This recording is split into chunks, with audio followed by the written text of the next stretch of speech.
Hey guys, AK James 762. This is the next video in my Firearms 101 series. This is going to be the rifle ammunition basics video, and I'm going to jump right in. First, I'm going to say I spoke a little bit about the 22 in my pistol ammunition basics video. If you want to hear what I said about the 22, go ahead and go back and watch that video for me, because I'm not really going to get into 22 very much. I'm just going to jump right in. These are the three main calibers of rifles that I own.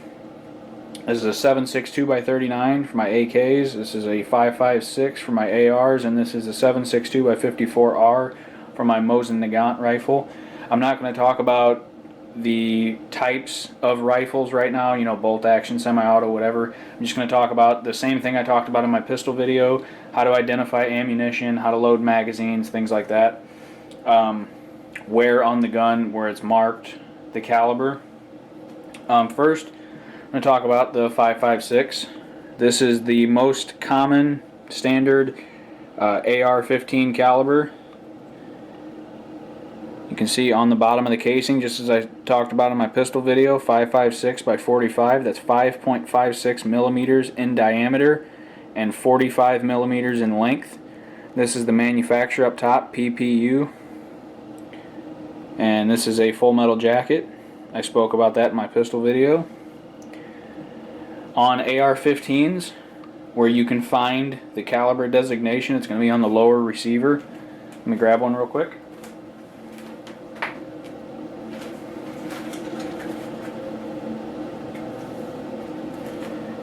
Here's my AR pistol, and it says multi-caliber, which means that this lower was purchased by itself for builds. So if you purchase a full rifle, a completed rifle, it more than likely will have the caliber designation stamped on it, whether it's 5.56, 300 blackout, 308, you know, whatever, 6.8. You know, there's many different calibers for AR-15 rifles. So, you know, just keep an eye out for that. Usually it's also stamped on the barrel. This is an AR barrel. This is your standard M4 profile. It's usually stamped on the barrel right here. 5.56, 1 and 9 twist. I'm not going to get into twist rate. That's a little more advanced. And like I said, this is the basics video. So you can also, from what I understand, you can also fire 5.56 out of a barrel that's chambered in .223 Wild, which, like, that's a little bit more advanced as well. If you purchase an AR-15 that is specifically chambered for .223, from what I understand, it is not a good idea to fire 5.56 from that rifle. But if you purchase a rifle that's chambered in 5.56, it is okay to fire .223 from it. I'm not, you know, an expert on reloading or an expert on terminal ballistics and this and that, but from what I understand, 5.56 bullets fire at a higher pressure, I believe, than .223. So if a firearm is made for .223, it may not be able to withstand the repeated pressures of 5.56 ammunition. Again, I'm not an expert. I do have a sub who reloads, and he would probably be able to better answer questions of that nature. Next, this is the 7.62 by 39 for AKs and SKSs and various other rifles and pistols. You can see the manufacturer is Tool Ammo. Caliber 7.62 by 39. That's 7.62 millimeters by 39 millimeters in length. You can see it's a very large bullet in comparison with the 5.56 bullet. 5.56s are a 22 caliber. AK, you know, 7.62 by 39 is a 30 caliber. These are often called 7.62 Soviet, as opposed to 7.62 NATO, which is a 308. Also, just like I showed in the pistol video, this is a box of 7.62 by 39. There's your caliber, there's your grain, your bullet type, full metal jacket, and it's got all this other information: steel case, non-corrosive, Berdan primed, Again, I'm not an expert reloader. I'm not quite sure what Berdan primed means. There's also Boxer primed, I believe. I'm not, versed on that topic. Steel case. This case for the 5.56 is brass. This case is steel. From what I understand, each has their own pros and cons. And these are manufacturer markings, 20 rounds. Non-corrosive, excuse me. Non-corrosive is basically all ammo now is non-corrosive. It means it's not loaded with corrosive materials that could rust the inside of your barrel. The only thing you have to worry about, the only type of ammunition you have to worry about with corrosive, I think, is like military surplus, like this. This is 7.62 by 54 R. The R stands for Russian or rimmed. I've heard both ways because there's a small lip down here. This is corrosive ammunition. If you purchase a Mosin Nagant rifle and you purchase the Spam Can 7.62 by 54, that's like 80 or 90 bucks for 440 rounds. That stuff is corrosive, and after you shoot with that, I would recommend a thorough cleaning of the bore. This is one of the types of rounds I was talking about in my pistol video. There is no stampings on the bottom of this. This is the like the Russian version of a 308, even though it's a little bit, I think this is a little bit smaller than a 308, or a little bit bigger, I'm sorry, than a 308. Also, here's another thing for you guys with the whole magazine and clip thing.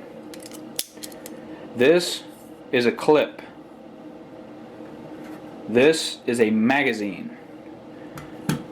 You put the rounds in this clip, you put it in the top of the rifle, and you use your thumb to shove the ammunition from the clip into the internal magazine of the rifle. With this, you're loading the ammunition straight into the magazine, and this feeds the action. So you're using this clip to load the ammunition into the internal magazine, which will feed the action of the gun. Clip. Clip holds ammo and feeds a magazine.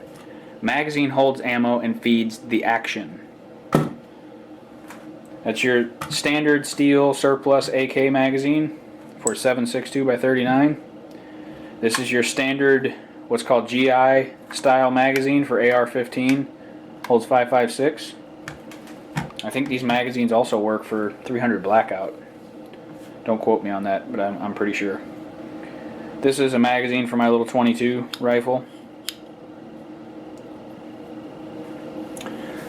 Something else I wanted to talk about was loading the magazines. Just like I did in the pistol video. With rifles, it's a little bit different than pistols. It can also kind of hurt your fingers a little more.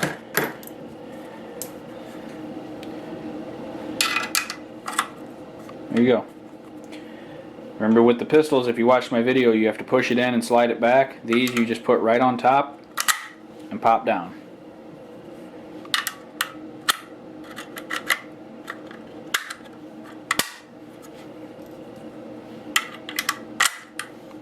Pop it down. Or, if you have one of these fancy schmancy gadgets, you can use this. This is from a company called Maglula. I spoke about these in my pistol video. Pull this up. It's down for storage. You just pull this up. It's got a spot right here for the lug on the back of your magazine. Push it through there, bring it around to the front, and hold it down. And you use this lever, and this little piece right here will push down on the ammo for you. Take your next round, drop it in, push it again, and then if you can see, there's another piece that'll push down on this side. And you can just keep going. Very simple, very easy. And then when you're done, come around back, pop it right off. They also make these for AR-15s, and it will actually clip into the where the magazine release would click when you insert it into your rifle. Here's a different type of AR-15 magazine. This is the GI style. This is a Magpul P-Mag. These magazines generally, from what I have seen, don't have stampings on them for caliber. This Magpul magazine does. 5.56 by 45.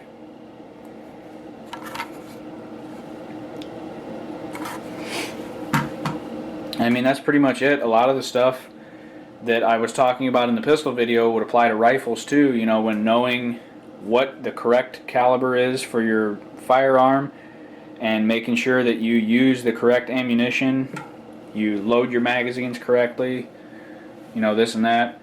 It's pretty much the same, and I can't stress this enough. Clip, magazine. Clip, magazine. This is not a clip. This is a clip. Not every gun uses a clip. Not every gun uses a magazine. Majority of firearms nowadays use a detachable magazine, not a clip. Hope you enjoyed the video, guys.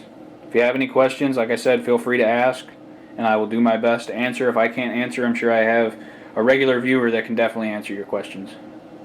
Have a nice night.